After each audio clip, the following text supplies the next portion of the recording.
PK in the 30 and TJ Bell in the 40. TJ Bell took a pretty good lick there on that left side.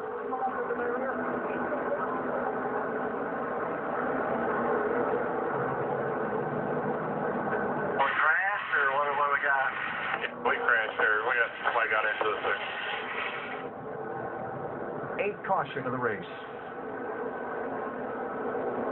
Yeah, looks like PK in the 30 got loose, got up into the 40. Right here, really hard lick on the left side. Yeah, it is a hard lick. I saw the wind of that come down on the 40. TJ Bell.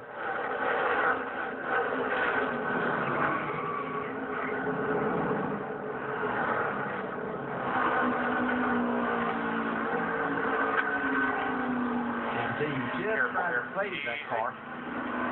Stay low, stay low, stay low. There you go. Watch him coming back down. Push it down. Trevor Bayne just Coming all clear. wow. Yellow's out. Now TJ Bell out of his car. Good to see after that driver's side hit on his machine. Yeah, that's when you go in shaking your head because you were doing nothing. You were kind of holding your line, and next thing you know, you're spinning around and then hard into the wall.